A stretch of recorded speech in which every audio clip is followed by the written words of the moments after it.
Hello, good day, and welcome as always to the Point 99 podcast. We're a running podcast created by runners for runners.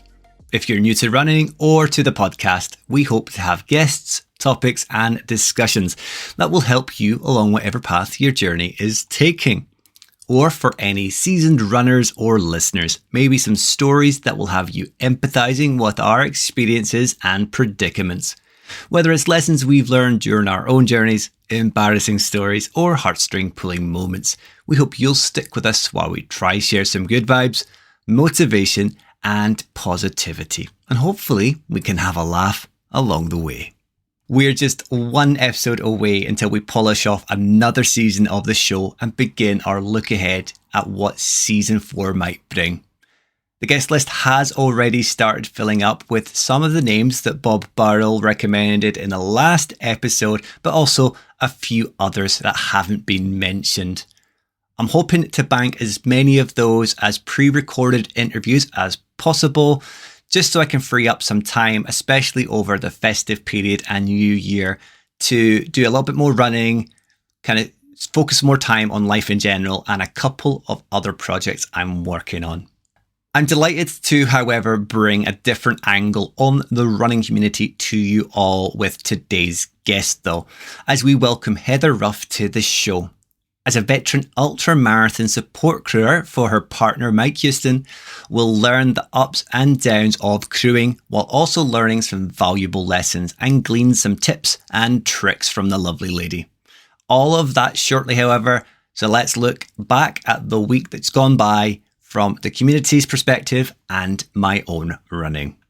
So first up, we have Stuart Rowan. Last week, I said he had an event coming up and I wasn't sure what it was. I knew it was something big, but for the life of me, I hadn't clicked as to what it was. He was in fact running his very first marathon at the Firenze Marathon, otherwise known as the Florence Marathon in Italy. After some initial hiccups with travel, which you never like to see, you're stressed enough as it is when you're going to a marathon, let alone a marathon in a country that is not your native home country. But he kept his cool, he managed to get there, and he got the job done. He in fact did so well, he smashed out a mega performance for his first marathon. He's put in a lot of hard work and it came to fruition. His chip time was 3 hours and 38 minutes, 17 seconds. But like I want to do with Amsterdam, I'm telling them take your Strava or your Garmin time because that's coming in at 3 hours, 33 minutes and 56 seconds. That is phenomenal. He has set himself up so well for his second marathon at Manchester next year. He also scored a banger of a medal that looks so crisp, so nice, well sculpted medal, and you would expect nothing less than that medal from an Italian marathon. So keep sharing that and your story on your feed for weeks to come, Stuart, and mega congratulations. You should be well delighted with that time and with your performance. And I assume you are. From all your posts, you do look like you're delighted, but I really do hope you are flying high and you'll ride that cloud for a very long time. Next up, we are going back to the last episode once again, where Chris Runs a Lap shouted out the Blast running event, which was the Water of Leith Half Marathon. It looked like they had a fantastic day for it. It looked like it was a lovely, clear day, maybe a little bit cold, a little bit crisp, but fantastic all around. Chris was there himself. He was doing his first half. I'm pretty sure he mentioned that in his interview, though. His first half in a very long time, and he did so well. But so did Giz on the Run, Runshine on Leith, and Nick McGowan Low. My finger was sort of off the pulse on that event. I was, again, as I have been the last few weekends, very absent on Instagram. So I didn't really see everybody that was running there. So I do apologise. pretty poor at shouting these events out or shouting out the people that are running them. I always shout at me, let me know, and I will correct that. But what I did see was the cracker of a glass medal that they were giving out at the end there. That's something you don't see very often, but from a renewable perspective, that is such a great idea. I would personally love a glass medal, so hopefully some events can bring that in as a norm as we go forward. Now, as I say, since my finger was off the pulse this weekend, I didn't really see any other events than Stewart's Marathon and the Water of Leith Half. Like I've just said, if I have missed anything or anyone, always feel more than welcome to shout at me. I'm not going to take offence and I will put out a correction. I'm going to move on, however, to my own running. And much to the annoyance of quite a few people, it was once again another PB, another week, another PB for me. So last week I reported that I had broken my half marathon PB by 3 minutes while wearing my least favourite shoe from my collection, and I'd put them on to have hopefully slowed me down a little bit, but in reality it just made me tick along really, really steadily, and that helped me break my PB by 3 minutes. Now, I had initially set my PB earlier this year in March at the Inverness Half Marathon while I had COVID and while I was wearing a kilt. So I knew there was scope there to take it down even lower. Thanks to Ian Runs and Cycles, however, I did grab a cracker of a Black Friday deal in a pair of gloriously pink super shoe Extraordinaire, the Nike Alpha Fly. They are Gen 1, but they are still so good. They arrived slightly earlier than anticipated on Sunday. Now, I was about to go out for a run, and I thought, well, since they've arrived, it would be a shame not to put them on, break them in, since it was a dry, clear day, no risk of dirtying them, and it would just be a really nice run. Initially, I had planned for 7 kilometers just to break them in, but as I always do, I got to that distance and I thought, you know what? I don't feel like I've overexerted myself. It's feeling comfortable. I'm just gliding along here. Let's push it that little bit further. Took it to 12 kilometers, took it to 15 kilometers, and I may as well just do another half marathon. And by doing so, I cruised along to break my PB by an additional 7 minutes. So that's 10 minutes in the space of the 2 weeks. But I had plenty left in my tank, ready to go to take more time off it. So as with my comments from last week, I am really looking forward to seeing what I can do at the Inverness Half Marathon next year in March at the podcast's first birthday. I am really going to push hard here. I'm going to do a training block for the half marathon. And my goal at the moment, I think, realistically, is for a 1:30 or a sub 1:30. If I could get that, I would be ecstatic and that would be me. I'd be set. If I don't get it, I don't get it. But at least it's something to aim towards. Once again, Ian Runs and Cycles can get a little bit of glory from my PB. He has been spot on with his recommendations this year and his support, and also being there for a good chat. But he has helped me break my 5K, 10K, half and marathon PRs. So thank you very much for being the supportive, amazing guy that you are, Ian, and shouting out where you can get all these fantastic shoes and savings. It's also an apology from myself to the wider community. I know it's annoying to see me get a PB after PB, but I also know I've got so much more to give. It's just how I go about it. I don't have many events in close proximity to me. So when I do go out and I have the energy, I have the drive to push myself that little bit more, I'm usually going to break a PR. And when I get to an event, 9 times out of 10, I'm going to get a PR.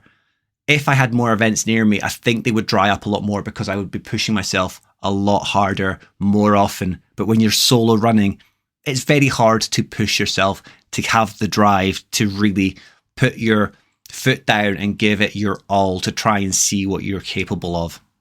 That's my way of saying there may be more PBs to come in the next few weeks. There may not be. It may dry up until hopefully March, but 5K time still has more time to come off it. I know that. 10K time, I know I can take more time out of that. But I have goals in mind for 2024, mostly speed work. I'm going to keep my events few and far between, and I'll also try and keep my PBs set to these locations where I am running the events to hopefully not annoy too many people. I'm going to move on at this point though to the community and to events that everyone's looking forward to for the 2024 race calendar.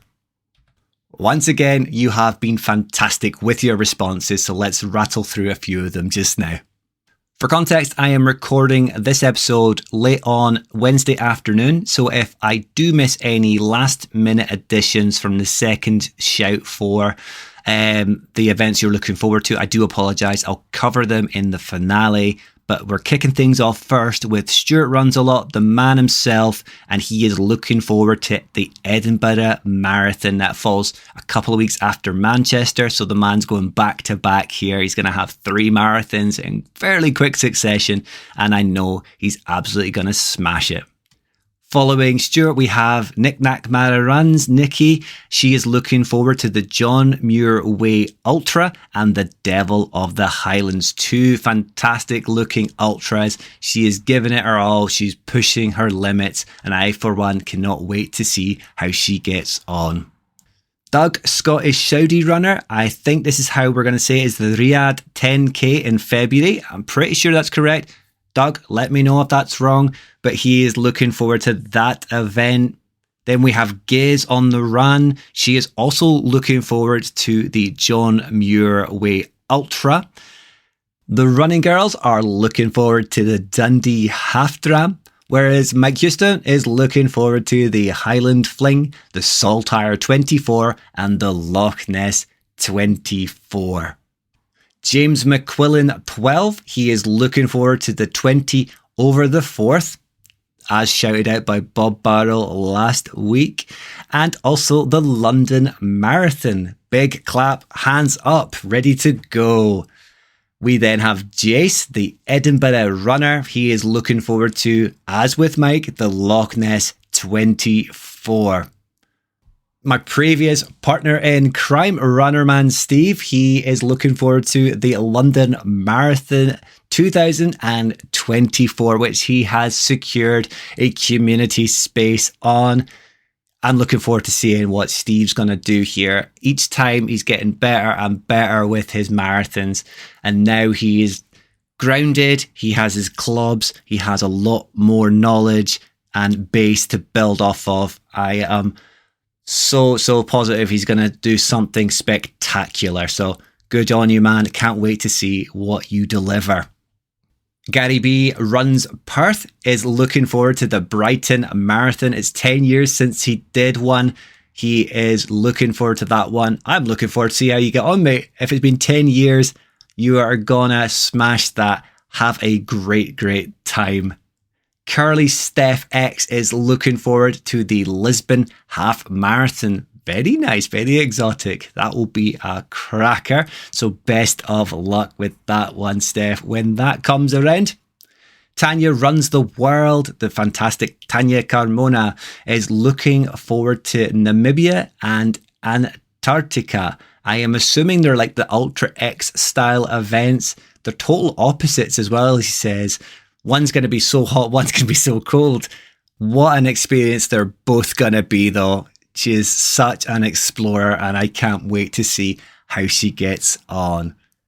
TJ, I Run for Shirts and Medals, is looking forward to her third half marathon in this coming May, the Indy Mini.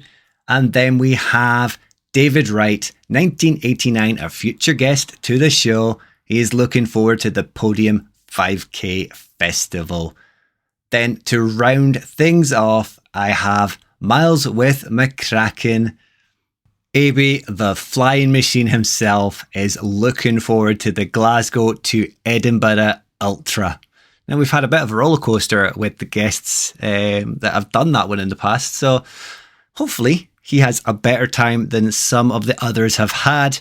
But we will be hearing, hopefully in season 4, from another Glasgow to Edinburgh Ultra Marathon finisher. But I'll leave that one for an announcement at a later date. That was a fantastic range of events. It's great to see you all looking forward to something. And as I say, I will be checking the feed to see how you get on across 2024, no matter what you get up to and no matter what I get up to as well. I'm looking forward to seeing how you all get on, supporting you and congratulating you on what I know will be fantastic performances. From the events that you're looking forward to in the 2024 calendar, we're going to throw things back. This question was put to me by Stuart Rowan a couple of weeks ago, and I am putting it to you guys now. What were your favourite events from this year, from 2023? I know it's going to be very difficult for some of you to pick just one, so give me a scattergun. Once I get the question up there, if you have multiple events you want to celebrate and class as a favourite, go for it. Let me know and I will put them out in the episode next week in this season finale. I can't wait to see the events that you're all going to throw at me. It's going to be fantastic.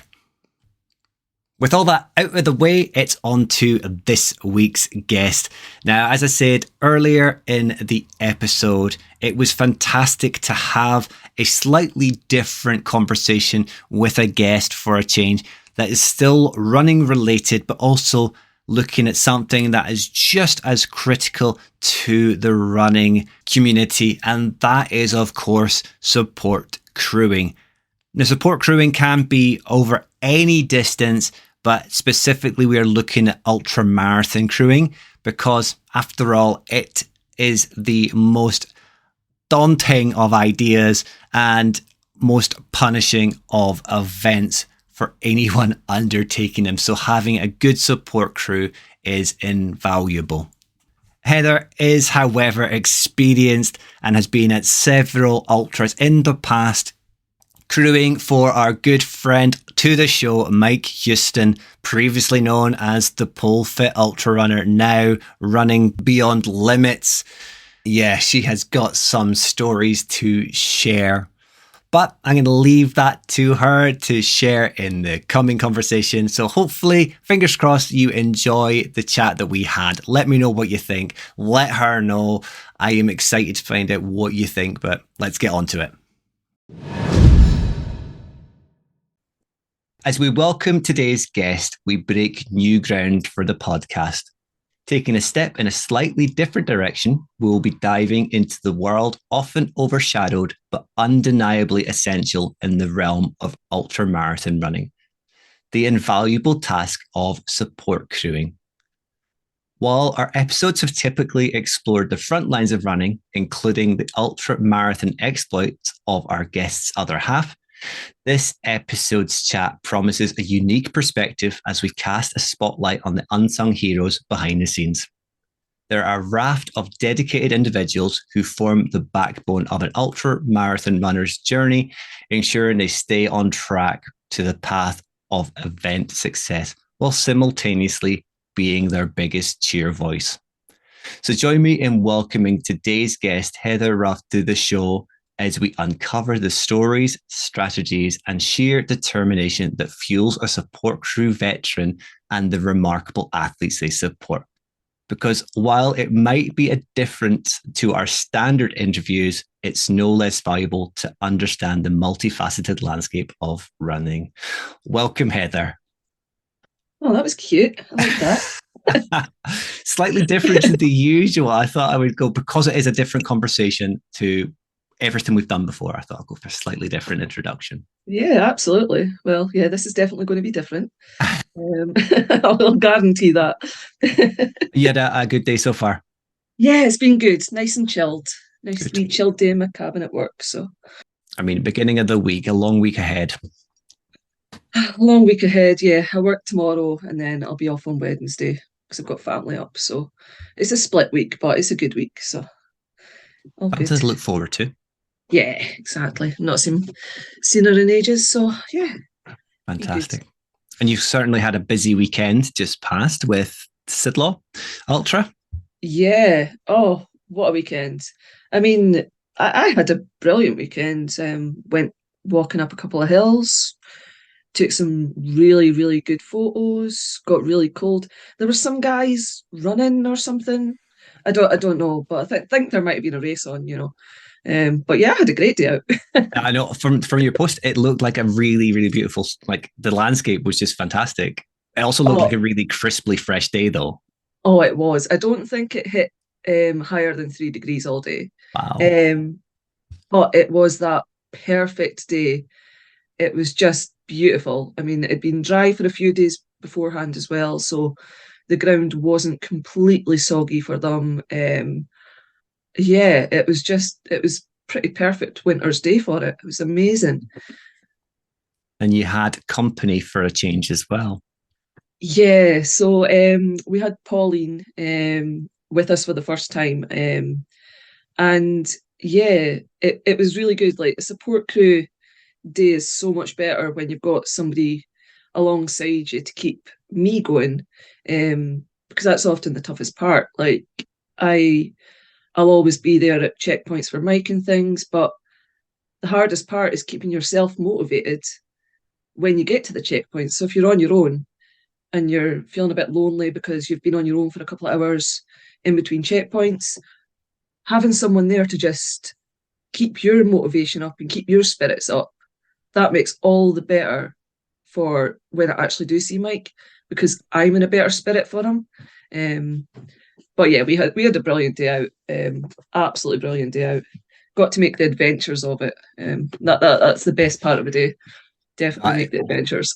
I mean, more recently, you've had that benefit of more faces appearing to help you crew and help you cheer squad, and I think that must be the novelty of that must not have worn off yet, or are you getting used to it now because the it's not just Mike just doing events now that nobody's heard about or he's doing them on his own. It's events that are other members of the community there. So by I suppose proxy, you're getting other people coming and joining you and giving you that company. Yeah, well, that's what's really good about it. After Loch Ness and meeting everybody, um, that was a shock to the system. But Yeah. like gaining friendships through that as well, and knowing that if I do go along to these events, I know other people, and I don't feel like an outsider. And that for me has been a massive thing. I always feel out of place because I don't do the running. I just do the stand and hold Mike stuff at the end, or feed him Jaffa cakes, or fill up his tailwind. So I actually feel more involved and more a part of everything now. And my confidence in being able to support everybody else is growing as well, which is brilliant. And I love watching people just go out and smash it. It just brings me so much joy. I absolutely love it. I mean, so there's a wide variety of ultras. We're going to cover hopefully some of the ones that you've crewed so far, but you have now crewed both lapped event ultras and A to B ultras. Um, is there a massive difference between those? Because I suppose with at least a lapped event and having seen the level of responsibility, I would say that you have for crewing someone like Mike, where they're effectively in a zombie state when they're coming in after having hammered so many laps, and you're having to almost spoon feed them to make sure that they're getting their right calories, their right intake of hydration and nutrition. Is there much difference with an A to B? Do you really have to do it as much, or is it completely like Oh, similar, it's different? a totally different ballgame. Completely different ballgame. So Loch Ness has been the only lapped event that we've really done. Well, not actually, sorry. Falkirk. So we did Falkirk 8 Hour Ultra, and that was lapped. But it wasn't as intense as Loch Ness. But Loch Ness, you still had to have everything ready at any point. Mm-hmm. And it was easier in the fact that I didn't need to move. I just knew roughly when he was going to get in, go over, see him at the point, and then come back, see what else he needed. Exactly. That was fine. Um, but A to B events can be horrifically stressful. The worst one with that, for an example, was GTE. So yeah, that was Glasgow to Edinburgh last year was fun. There was a few times where we almost lost, didn't make the checkpoint because the trackers didn't update. And so when we're trying to make a checkpoint, I always have his Strava beacon on as well. Yeah. So I can track his Strava beacon as well as any official um, trackers and that. And I'm like, fine, okay. So Sarah, our friend, who was along supporting me with that one, she we go on these days out and we go and have an adventure at the same time. So we were having a great day out. But it got to, I want to say it was Linlithgow. And yeah, the tracker, we were like, okay, there he is on the tracker. Oh, he's about a mile and a half out. Right, fine. We've got about 20 minutes. No, so we were literally just across the road from the checkpoint, but there was a building of some description. I can't remember what the fancy name for it is, but it looks like an upside down egg. And we were over admiring that and looking at the pretty garden.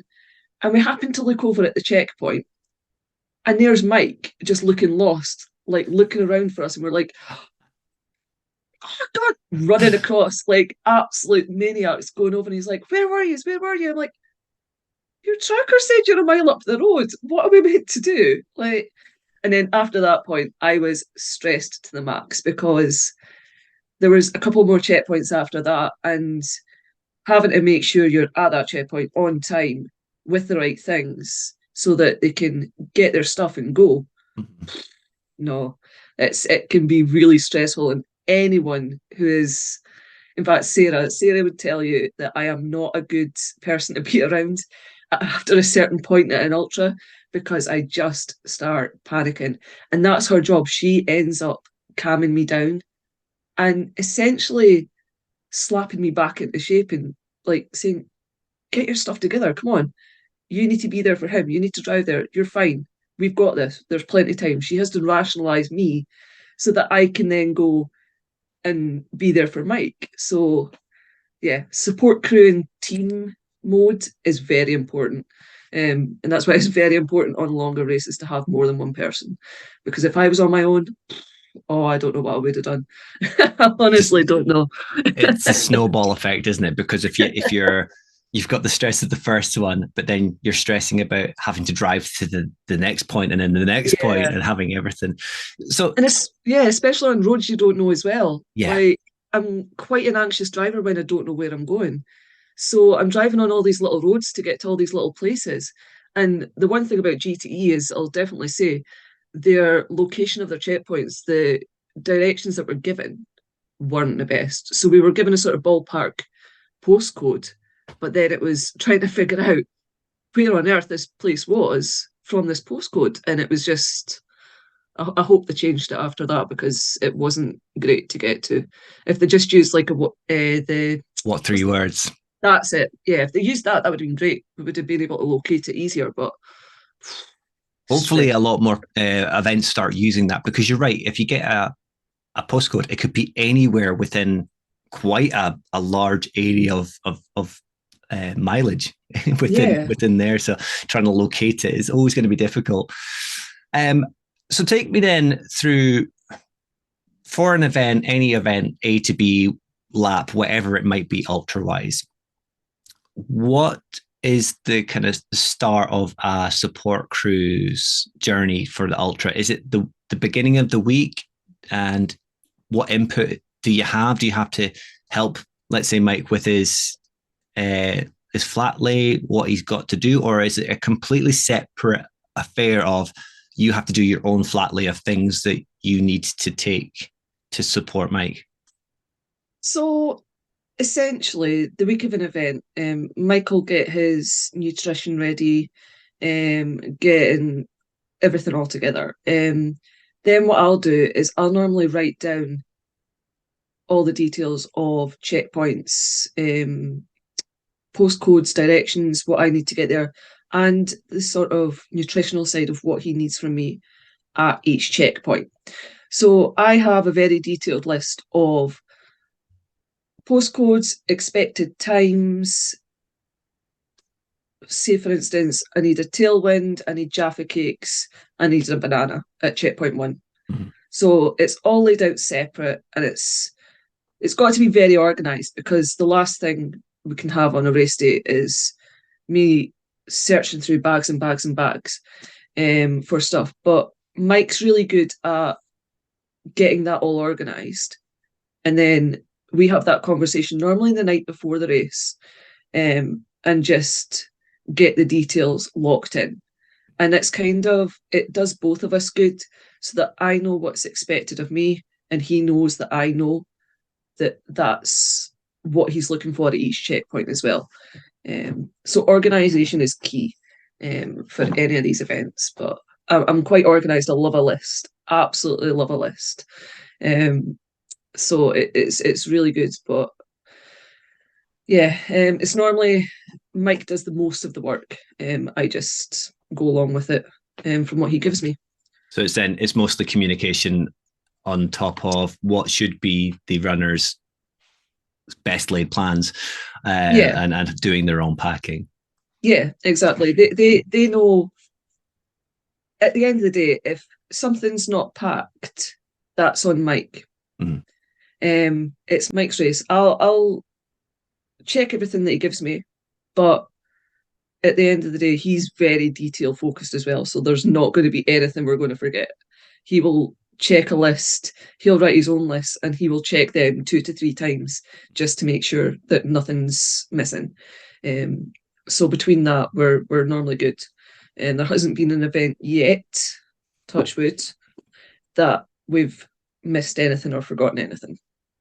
So then it's like you say, the majority of your worries pre and on the day is directions, locations, timings, Yeah. unfamiliar roads, making sure the car's got enough fuel in it. Yeah, that's a good one. Yeah. Yeah. Having a van that's battery doesn't go flat. Having a van that's battery doesn't go flat. Yeah. Yeah. Thank God for Hannah. What an absolute lifesaver she was. Oh my goodness. I will never forget that. Hannah, I love you forever. Honestly, I did not want to be stuck in that field. I mean, now that you've started offering them at more recent events as well, I'm sure she'll take a cheesecake off you as well. Yeah, these cheesecakes. Yeah, cheesecakes. A certain somebody decided to message me most days, reminding me about a cheesecake. Mr. Jace. And Jace buggered off early and didn't even get his cheesecake at Oh, Glenagle. So yeah, I think I'm going to have to do a cheesecake round two for. I'm to, sure he's to, doing to be John fair, Muir. he was in So a bit of a bad way, wasn't he, when he had to yeah, pull out? It yeah. could have Oh, maybe my improved heart his bled for him. food. Exactly, exactly. But yeah, my heart bled for him when I seen him at that sort of halfway point at Glenagle. It was just, you just tell knew he was doing the right thing, but it doesn't make it any easier to see No, when you're just like you're pulling out at that point. But he did the right thing, so that's the main thing. exactly. So far, that's given it a good indication of what really goes into the week and actual event. Um, let's cover then the events that you have crewed so far. And actually, when it started, was it quite soon after yourself and Mike got together that he started taking you on these dirty marathon weekends, or did that come afterwards? He tried to swing you into that side of his life. Or was he even ultra running when you first got together? No, no. So when we first got together, I think the most he'd done was I think he maybe did Stirling Marathon beforehand. Okay. Possibly. Don't quote me on that. Um, but I'm pretty positive done a marathon beforehand, and yeah. He'd done a few halves and things, but yeah, the first sort of few events that I went along to just cheer him on, um, it was the more half event, the more half marathon, Mhm. and that's when I fell in love with having a good day out. Um, because I just went along and I thought, he's running, I can just go for a nice walk because it looks like a cracking part of the world. And I wasn't wrong. Um, and just seeing the buzz of events and the event village itself, that was like that was my inspiration for going and my motivation for going along to all these other events because I'm seeing everybody, all ages, all genders, just all shapes and sizes going out and absolutely giving it their all on a course and crossing that line in a various different states. Some looking like they could just jog on for another like 3 hours, and some looking like they're ready to like just have their coffin at the end of the finish line. But it's brilliant to see, and just everybody cheering everybody else on. It's like I just love the sort of atmosphere. So um, yeah, being at the Moor event definitely gave me the bug, and from there, it wasn't long after until we ventured into the first ultra, which was Run the Blades 50k in 2019. Um, and at this point, I was still dabbling in running. I say dabbling because I do as much as I can do. I've got a bit of a dodgy back, so Mhm. my body doesn't really allow me to do much running. It's not the best thing for it, but at that point, I was still sort of dabbling. And I had originally signed up for the half marathon at Blades because I thought, well, if he's doing the 50k, I can do the half, and then we'll I'll hang around at the end. Fine. But I got injured, standard me, because this is what always happens. Um, and so I decided that's fine. I'll just go for a day out. Looked at the route map and thought, oh, there's a checkpoint there. I can walk up there in the time that I think he's going to run up there. Now, I don't know how many people have done the Blades 50k, but if you know these paths, they're very, I love this word, undulating. Um, and I ended up walking 18 miles that day. So I think it was checkpoint, it was either checkpoint 2 or 3 I ended up walking up to, but the time I had in my mind to get up to, I was getting very close to missing that time. So I had to sort of half run, jog, sort of shuffle up these paths with my dodgy back. And yeah, I managed to see Mike with about 10 minutes to spare. So I was like, that's too close for me. Um, but yeah, his first event, he had a horrendous lead up to it. He was doing 12 to 14-hour days with work and traveling with work as well, as he'd just been moved into a different store. And he was drained mentally and physically at this point. So could it have went better for him? Yes. He set himself a target of about 5.5 hours, I think it was. Um, and for the first 50k, that's a very, very ambitious target. It Uh, is, yeah. I think he ended up doing it in about 6:20.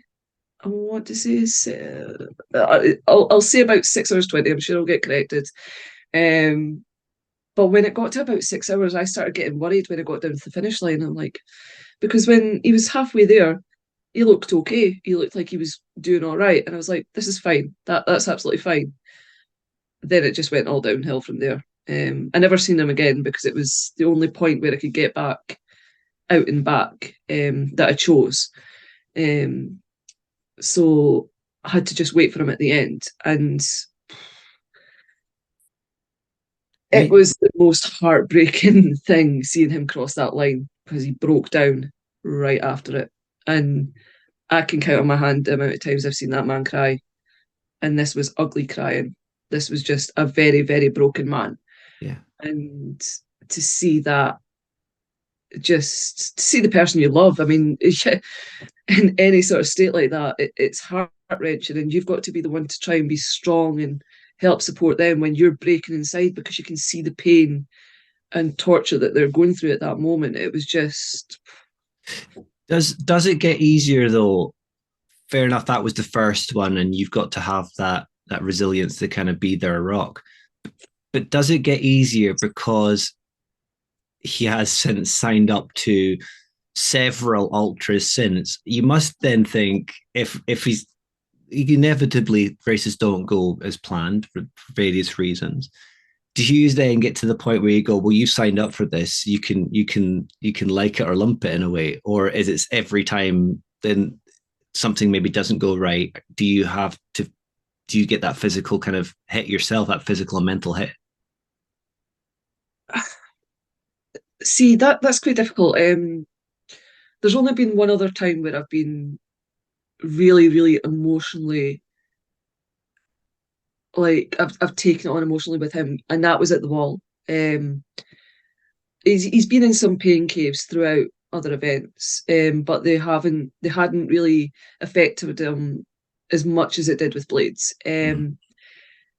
But yeah, the wall when we saw him at Hexham, and that was, I think Hexham was about 44 miles in. Um, at that point, he was in a lot of pain. He was in a very bad place. He wasn't in a good place. And going out of Hexham, I walked along a bit of the route with him for a wee while, and just setting him off on his way, knowing and the hardest part at this point was knowing that the man is broken and really, really struggling. Between this and the next checkpoint, there was, I think it was 18 miles. But at that point in the race, that would take about 4 hours. Mm. So I wouldn't see him again for another 4 hours. That hit me hard. Like, to see the person, to see this guy who's normally so strong, confident. I mean, he puts on this amazing bravado. He is Mike. He is some guy, but that man was broken there. And to leave him for 4 hours knowing that I'm not going to see him. As a support crew, where do you draw the line in letting Mike get up? Like, because he's we're very similar, myself and Mike. To you during an event, you don't want to throw in the towel. You'd rather break yourself and get the medal than to call it quits, especially that length into an ultra. Where do you draw that line to say, actually, I think you should throw in a towel now because you are broken? And he might say, well, I think I can continue and I think things will get better. But do you No, feel that you have that ability as his biggest supporter and his crew to say, no, that's, you've had enough? that's where we're still learning. I wouldn't have ever said to him at that point in the wall because there was something there. There was like still a spark inside him that he could see. And although it was hard to let him go, I knew that he would finish it regardless. You could see that in him. But It was more physical at that point, though, wasn't it? It was he'd done the horrendous climb. yeah, It was more the yeah, physicality side of it that also then worked into the mental side of it. But yeah. yeah, It's tough. I mean, that's where we're still learning. I'm still learning his cues and learning the strength inside myself to say, this is what you need. Listen to me. Mhm. Because it's very difficult for someone as stoic as Mike is to just sometimes express what he needs. He'll just go quite quiet. Yeah. Um, so it's tough with that, but as a team, we're getting better at that and we're learning things. I mean, we've learned things from Loch Ness as well. Should we have changed these socks? Yes, we should have. Should we have looked at this a lot earlier in the race? Yes. So we're always learning. So it's, yeah, watch this space to see if I can convince him to stop. But I don't think I'll ever convince him to stop an event unless he's physically broken a leg, or there's something completely out of his control that he cannot continue, because he will crawl if he has to. It's ridiculous. It's admirable, but it's ridiculous. I mean, he did get to a good distance in at the Loch Ness, and he then did draw a line under it. Said, "No, I can't. I just can't go on anymore." Yeah, Um, and actually, that was one of my proudest moments of him. that he Knowing, knew when to stop. yeah, knowing Yeah. that he knew and knowing that he was okay with it. But as a whole, yeah, we should have looked at his foot care earlier. He wasn't the And only one though, Heather, at that one, because exactly, yeah, yeah, even prior, I think he had good people around generally, and there was a lot of people drew a line under their efforts because the conditions. But I think that inspired other people to go, you know what, or I don't have to, like you say, crawl to the line. I've done a massive shift here. I can take a rest now. But he yeah, wasn't the only one. There was people going to go there and not change their shoes or socks at all either. And that's trying to say to them that I'm local. I know what it's like on a good day, let alone a bad day. You really need to have a change of shoes. Now, I was only doing a couple of laps at a time. I changed my yeah. shoes and socks after every outing because it's Mm. just you're just going to rot your feet after it. Yeah, that's it. I mean, as I say, hindsight's amazing now, but lessons have been learned, and I Yeah. think it's one of the things I actually said to him on Saturday. There was a point where we saw him we kind of did a makeshift checkpoint too, um, and we saw him there, and he just described how he'd went through a big bog and up to his knees, and I think it was just after he'd fell and things like this, and I was like, right, okay, do we need to change your socks? And he's like, no, we're dried off now. He's like, do we need to change your socks? And I think I said it about 4 or 5 times. He's like, okay, but this is on you. And so I'm glad we didn't, because after that they just got completely wet in another boggy bit. But at least I'm being a bit more firm about trying to make him realise, is this what we need right now? Yeah. So let's do it if we have to. And then if not, the decisions, ultimately at the end of the day, he's making the decisions, so it's all on him. I can't force him to do anything. I will try my hardest, but yeah, he's It's trying to manage that, isn't it? It's trying to be the best crew that you can to give him the lessons that you've both learned at yeah, the multitude of events that he's done, yeah, learning those lessons. And he'll forget some of these lessons where you'll remember some, and vice versa. yeah, But it's worth saying that. It's like the old question of asking someone if they're okay, then ask again. yeah, You've done the right thing with the socks. Ask the question, then ask yeah. again. And actually, it's on video as well, so at least it's out there that I have asked that question. So yeah, it's even better. So, out of all the events so far, ballpark. I would ask you a ballpark how many ultras you've crewed now, but that could be difficult. Out of all the ones that you have done, what would you say is the best one? Do, do, do. I think the From your best perspective one, on crewing, I mean. yeah, I think the best one I've done, um, probably the wall actually. That was, as tough as it was a good one to crew, um, because the checkpoints were easy to get to. Brilliant, brilliant directions. Well done, Rat Race. Um, and yeah, I think we learned a lot on that, and it was just a really good event as well, in amazing scenery, and gave me a good day out. So, yeah, I think the wall was definitely my favourite to crew so far, 100%. Worst one is it? Are you going to go back to Glasgow to Edinburgh here, or No, is I'm there one not that's actually. I don't. worse? No, no, no. I think worst one would.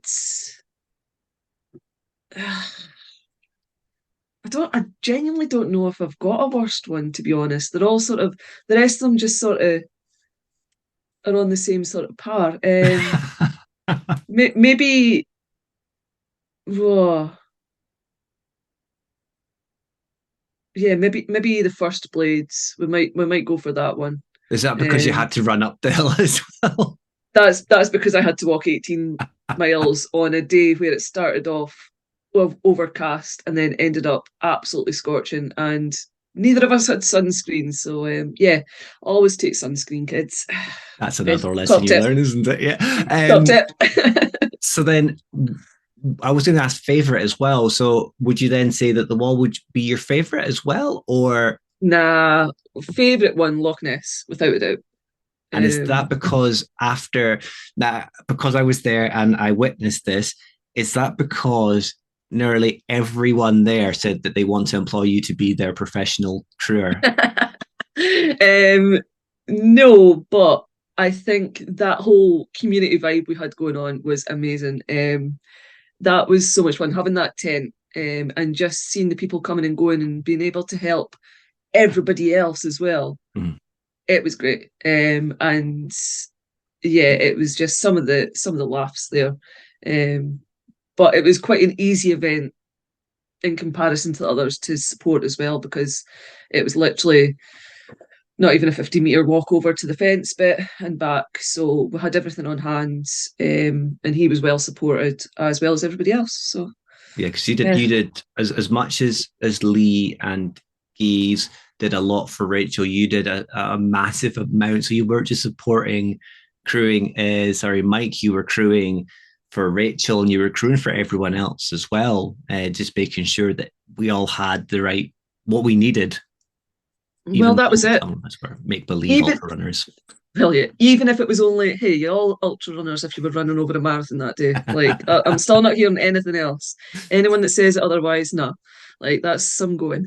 Um, but no, even if it was just making somebody a cup of tea, like, that's me. That's me helping in some way. If you wanted extra pasta, there's some pasta. Like, just, it's the little things. Like, if I can do a little bit to help and make it easier for someone that's going out and doing absolutely crazy things in that weather, yeah, happy to do it. Don't care. Do it all day long. Has Just anyone please. approached you to then crew for them away from events that Mike's doing? Not officially, no. Not But officially, but that's not a no. no, not officially. It's always been the sort of the laugh and the joke. But I as I always say, if anyone wants it, I will happily, if I can make it, Mm. come along and give what I can. Because I just take so much from it. I love seeing people smash their goals. Absolutely love it. So And yeah. at the end of the day, there are gonna be weekends where you might be free. Although Mike's got a very busy, hectic job, especially this time of year, he might be busy, but you might have that ability to go, and it gives you the day out. It gives you something to do, and it gives you a connection that you're building a really good connection with the community as well. You said recently that you felt like you were piggybacking on Mike's connections. But I think that I did say I thought it was very unfair because no matter what, these people would have gravitated towards you anyway because you're fantastic at events, the events that I've witnessed as well, and having met you. I think you were slightly unfair in yourself there. Um, No, I think it's just because, in the sense that obviously I wouldn't know anyone if it wasn't for Mike. So yeah, that's kind of, maybe the term piggybacking wasn't the right one to use. But it's more the fact that it was just a case of, I would know no one if it wasn't for Mike. yeah, Um, yeah. so yeah. Right then, slightly different. I'm almost back on the standard podcast topic, just as we kind of hit that downhill slope to the end of our chat. You mentioned before that you have done running in the past. Now, you've mentioned it on your own account, and you've kind of touched on it before we hit record. But you are looking to up your game again with running, aren't you? Yeah, I'm going to start dabbling a little bit again. So signed up for the more 10K purely because I'm in training for the Great Glencoe Trek next year in July.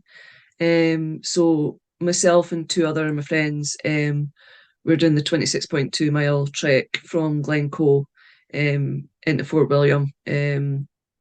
And yeah, that's the training for that's going to start ramping up. Um, but that's in July. I thought I need something else to sort of keep me focused in the meantime. So I thought, why not just sign up for a 10K? I've done the 10K before. I've done like other events. I'm sure I can get myself running to a 10K. So if I'm going to do it, I'm going to do an event that I know that I'm going to like. And the more events, as I touched on earlier, they're just brilliant events, absolutely amazing events. So let's just go and do that one. So if anyone is free on the 21st of April and they want to come and cheer squad me, get your butts along there, please. Thank you very much. I hope that there will be many people there as well. And like you said as well, in the same exact same post, I don't know, it might be the post, might be in a story. You do have the best coach as well to get you to that point. Although you do hold a very good level of fitness with also being pole related in a hobby. But you do have a very good coach to help you out where you feel you need it, don't you? Yeah, well, I'm going to be his biggest challenge because I just can't take anything he tells me seriously.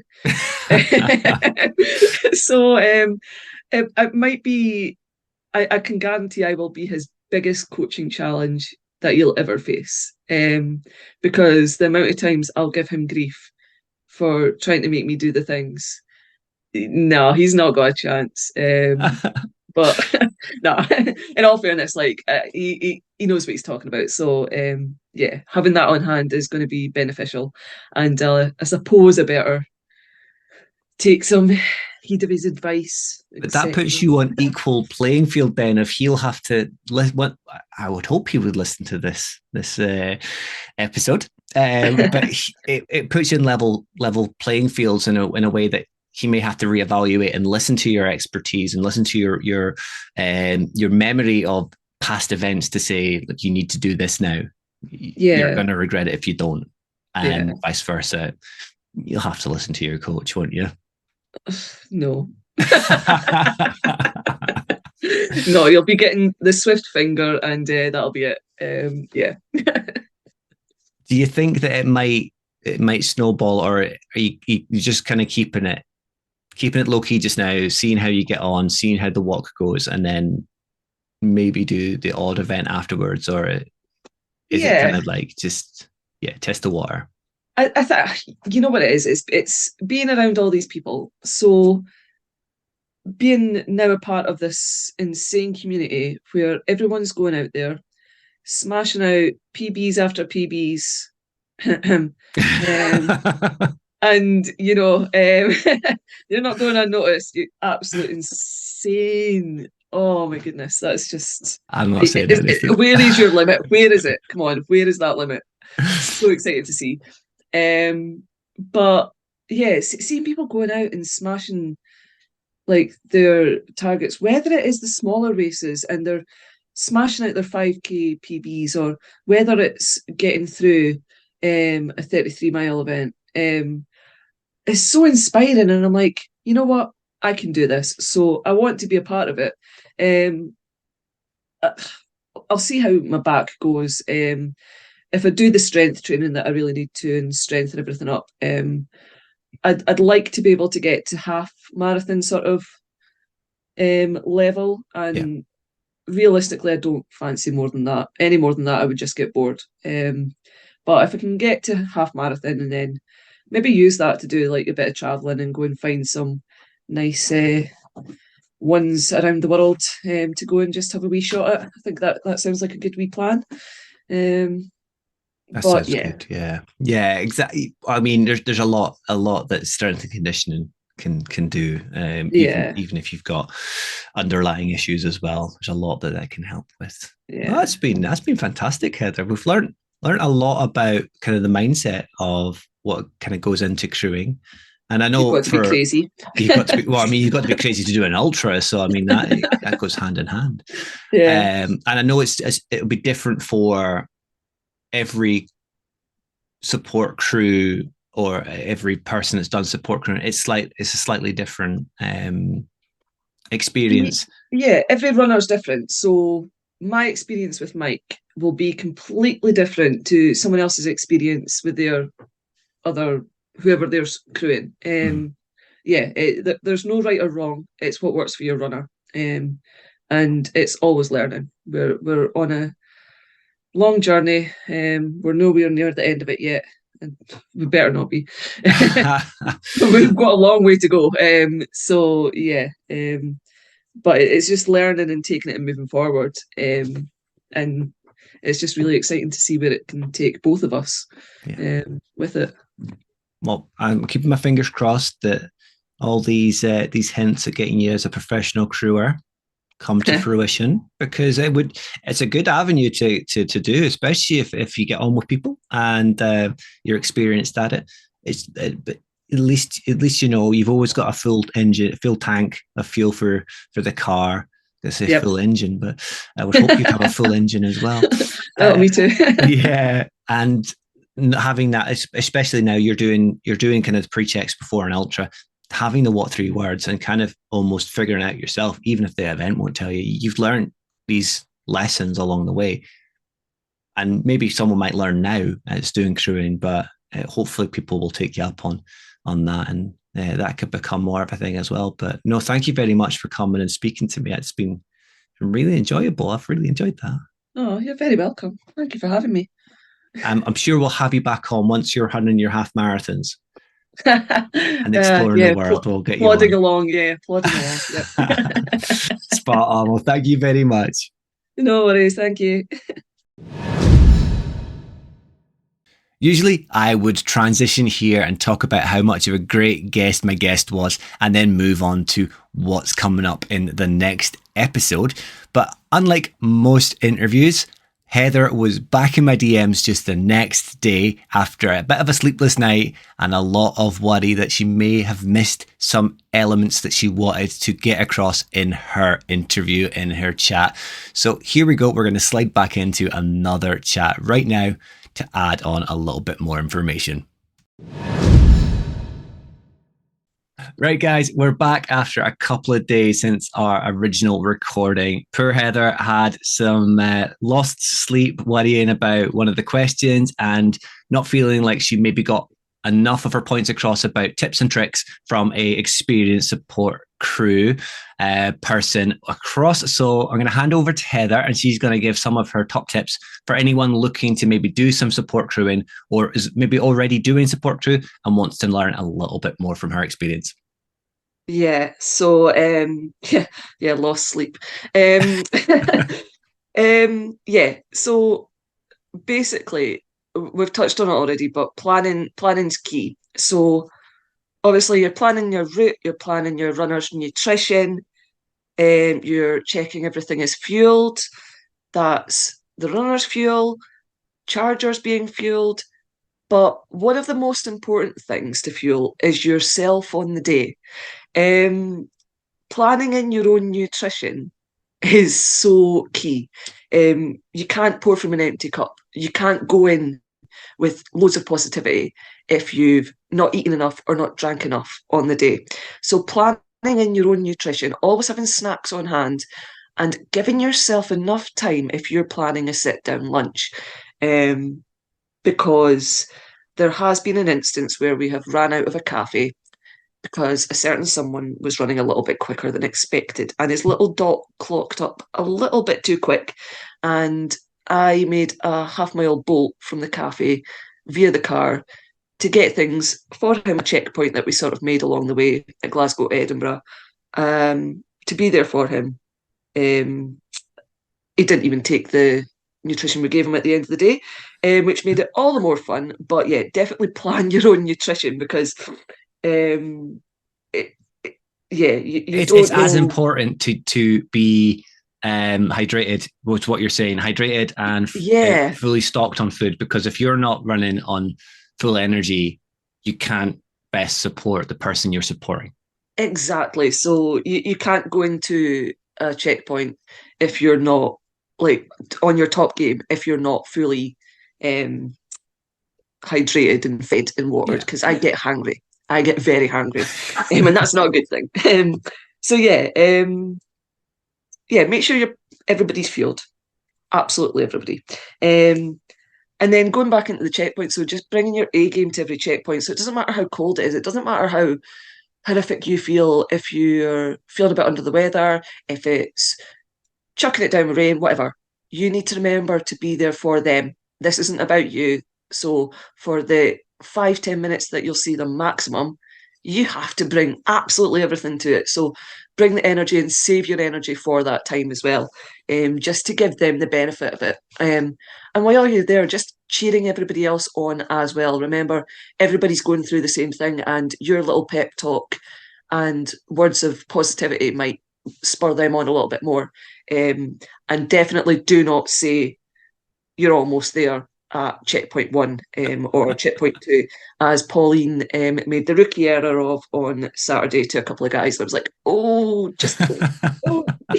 Um, so yeah, just bring the positivity at the checkpoints. And then at the checkpoints, especially once you're later on in events, don't take anything your runner says or does personally.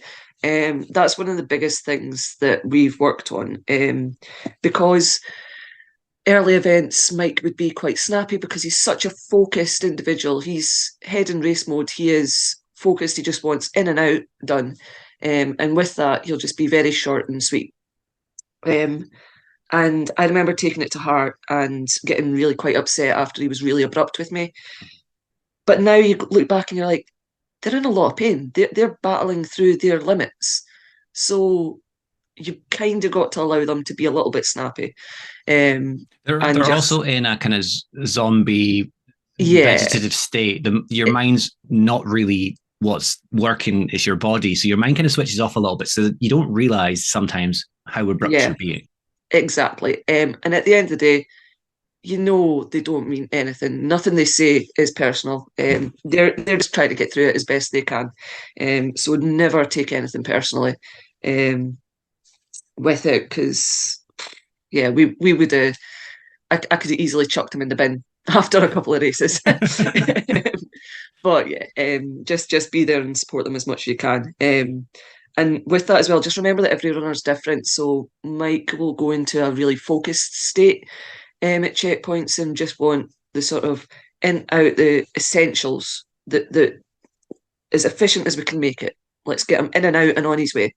And then you get the polar opposite. So Davey on Saturday, he came into every checkpoint because we kind of did a little crew for him as well.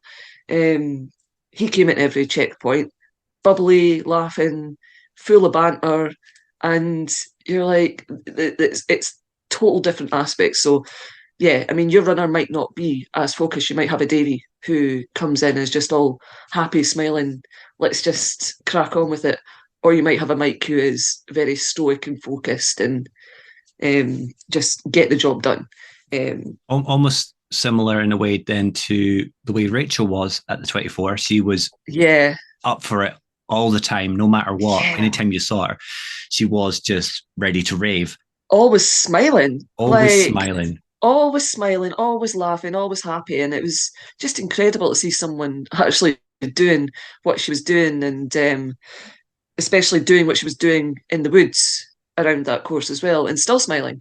Um, and yeah, she was just incredible. But yeah, for herself and Mike doing sort of similar distances there, yeah, they were two totally opposites But of the spectrum. But it's even brilliant to when see. when I've seen people like John Shields, who's won numerous ultras across the world and in different environments, from Antarctic to tropical kind of rainforests.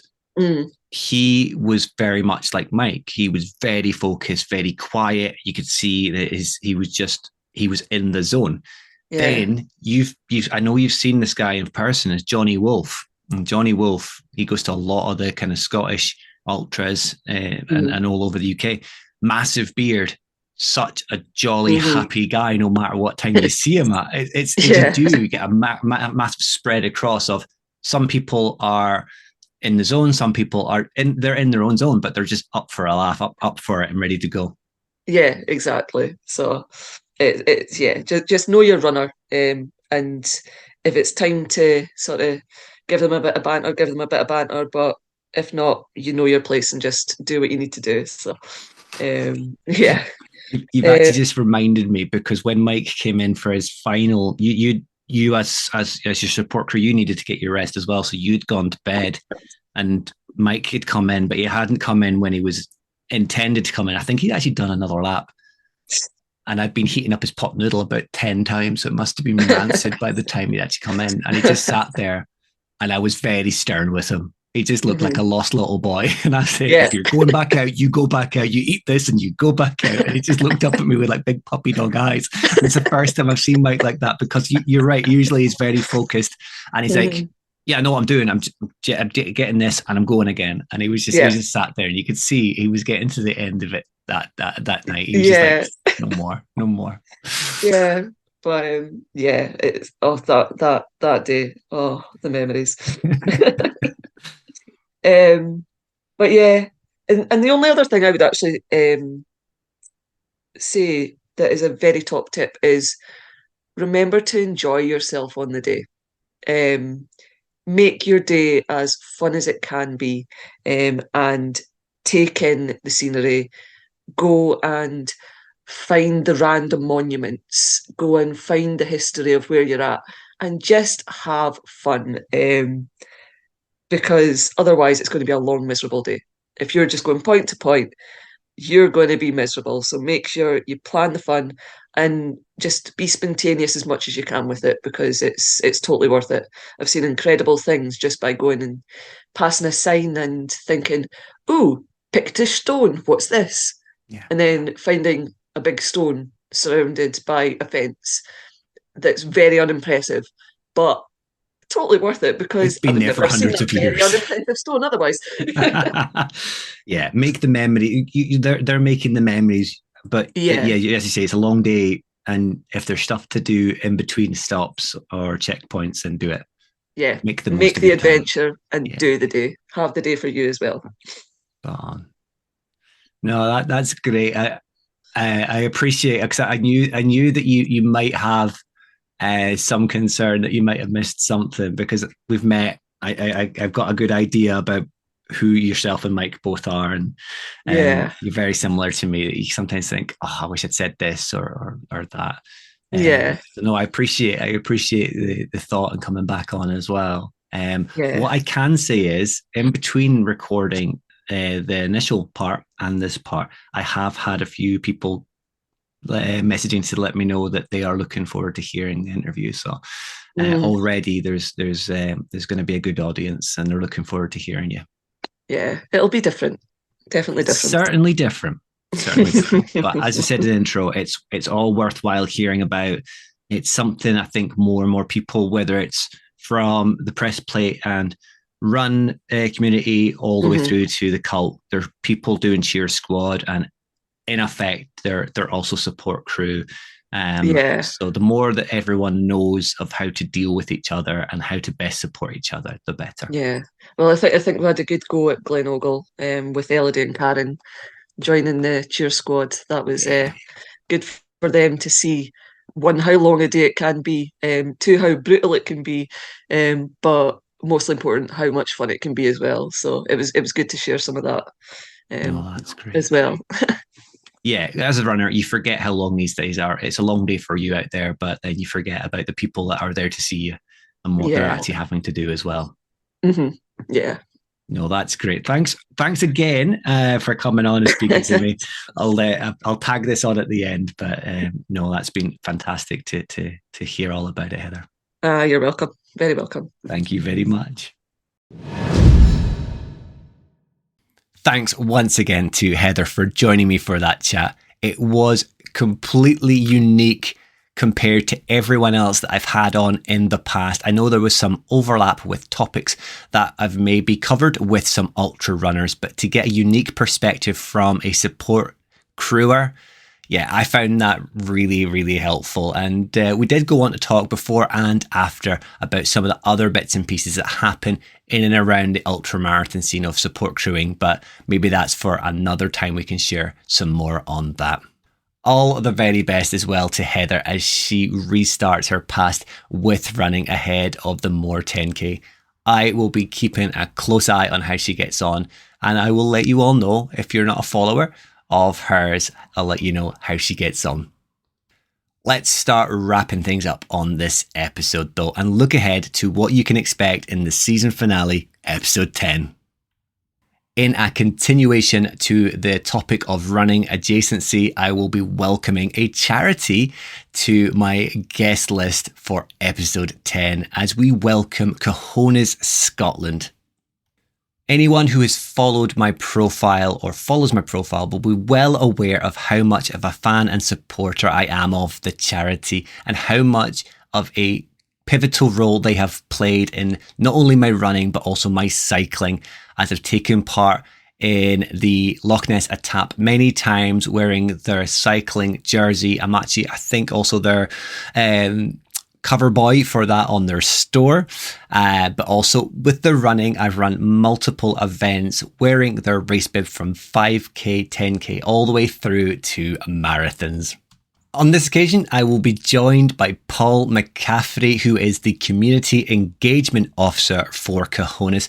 He is also a testicular cancer survivor. Now, as someone who has gone through testicular worries in the past myself, I know how important it is to share the topic, not only with the guys out there, but also with the ladies. It is an all-encompassing topic that I feel everyone should really have a little bit of knowledge about. As I welcome Paul to the show, we'll be sharing a little bit of information about the charity, the amazing work that they do, maybe a little bit about the work they're doing with the Scottish Football Association. That seems to be quite a massive project at the moment. But most importantly, we'll be learning a little bit about their running as well. Now, it will just be Paul, and I know he is a runner, and I know that he has run the Glasgow Half Marathon recently.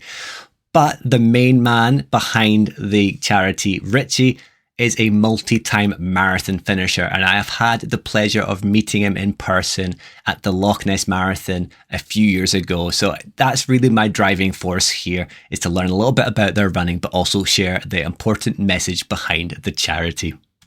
It's also very convenient that it is at the cusp of the festivities, Christmas and New Year, as Cojones launched their hashtag Check Your Baubles campaign.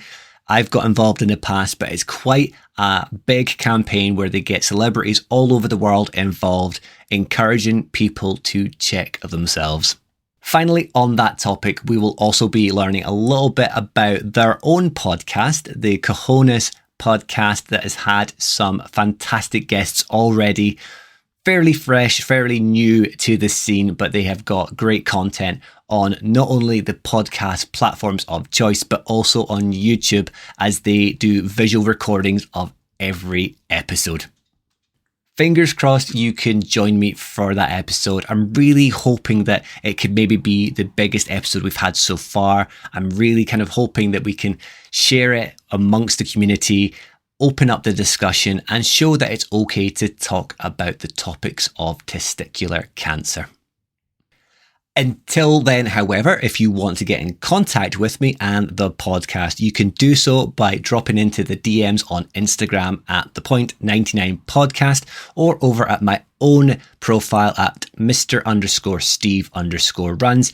I'll answer on either. Don't worry, just slide in and I will be happy to answer any messages. On email, you can get me at thepoint99podcast@gmail.com. Or alternatively, use the contact form on the website in the contact section at thepoint99podcast.com. Now, finally, if you are on Facebook and you want to contact me, you can do so by searching the Point 99 Podcast and drop me a message over there as well. Until the last episode of the season, however, I promise to try and not set any more personal records. Fingers crossed, I can just take it easy. I don't want to antagonize anyone anymore. But no matter what you get up to, I hope you stay safe, enjoy your runs, and you will hear from me soon.